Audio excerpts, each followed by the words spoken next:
Hey, what's up, guys? Just here to give my thoughts on the new Xbox. A couple days ago, they had the Microsoft unveiling of the new Xbox. The new Xbox is going to be called Xbox One. So I just want to give my thoughts on that. I'm not going to sit here and talk for too long, but just to give my quick thoughts on it. Um, well, let's start off. First of all, the name. Xbox One. When I think of Xbox One, I think of the original Xbox, the old school Xbox. So the name is kind of weird, but I don't know, that's not that big of a gripe. But I do have some more serious issues with this new Xbox. First of all, it's not going to be a gaming console. It's not. It's going to be an entertainment console, a all-in-one entertainment device, meaning live TV through your cable provider, interactive TV, once again through your cable provider, Blu-ray movies, streaming music, social media, internet, all in one, which is fine. Which is fine. I got nothing against that. But what about the video games here? They didn't talk about video games that much. Um, and most of the conference was focused on this live interactive TV. Who gives a fuck about that? And I'm not gonna sit here and swear up a storm because, that's not my style. But seriously, who cares about that? This is Microsoft's Xbox. It's supposed to be a gaming console. The original Xbox was a gaming console. The 360 was a gaming console. Now we get the Xbox One and it's an entertainment device. When Sony unveiled the PS4, they said, yeah, sure, our system's going to do multimedia. Yes, it's going to have entertainment aspects to it.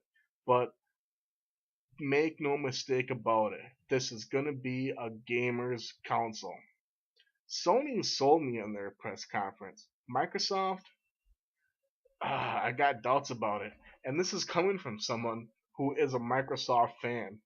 My computer is Windows based. I've been an Xbox fan since 2002. I left PlayStation to support Microsoft with the Xbox, and this is the thanks I get.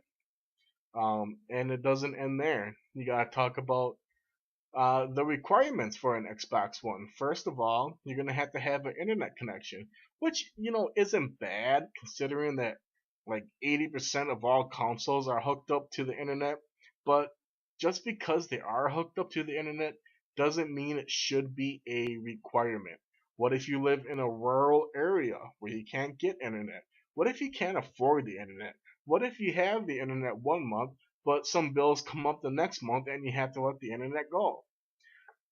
Why should your console have to be connected to the internet? And Microsoft tried defending it, saying, oh, it doesn't always have to be connected to the internet, just once every 24 hours. Why? What's the point in that? And if that's not bad enough, let's talk about used games. I'm a gamer, and I'm a gamer that lives on a budget.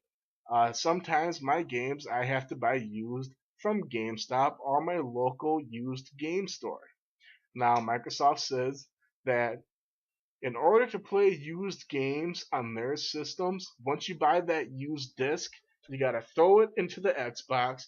From there, you will be prompted with the screen, and you will have to pay a user fee to download that game. Because apparently, with the new discs, with the new system, once you put that disc into your new system, you gotta download it to your 500 gigabyte hard drive.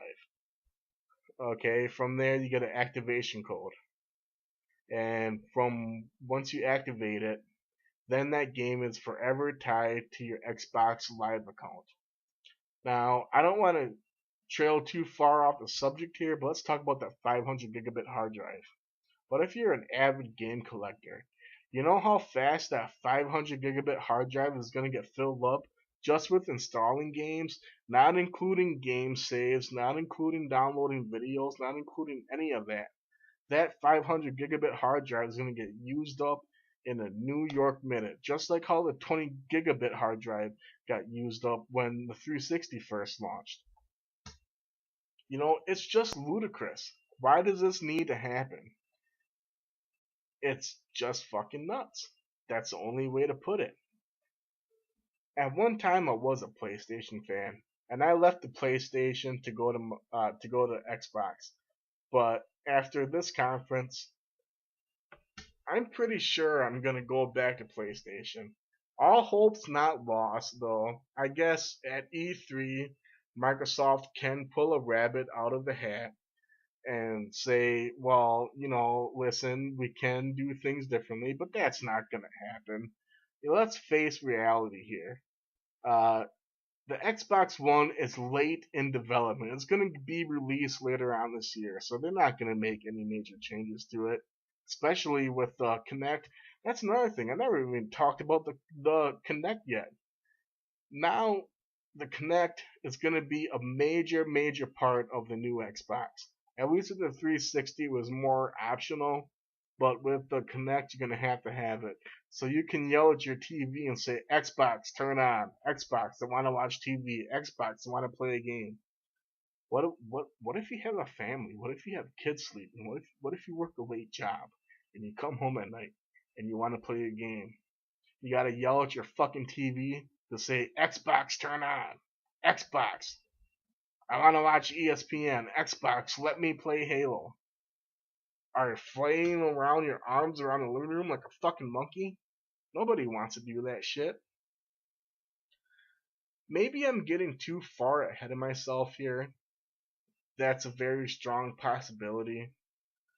I really, really fucking hope that I am, but I highly doubt that I am. Um, I'm not just a console gamer, I'm a PC gamer. And I think Microsoft made up my mind for me. Either I'm gonna stick with my PC and upgrade it, or I'm getting a PS4. And that's all I gotta say. Well, hey, thanks for listening.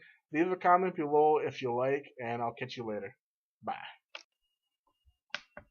Hey, it's me again. Just a few quick points here I wanted to bring up before I close out this video.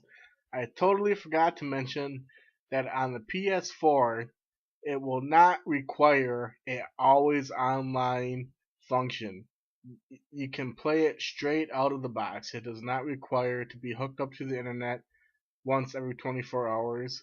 The second thing is it can play used games straight out of the used video game store. You don't have to buy no fee to play the used game. A third thing, Xbox One will use 8 gigs of DDR3 memory, where the PlayStation 4 will use 8 gigs of DDR5 memory. So that also should help you make a choice. You got plenty of choices here. You can go with the Wii U, you can go with the PC, you can go with the PS4, you can go with the Xbox One. Out of all those choices, probably go with the PC or the PS4. Xbox One, so far it doesn't look good. But yeah, PS4 so far it's winning the race as far as consoles go. All right, well, thanks for listening. This is the end of the video. I mean it now. All right, later.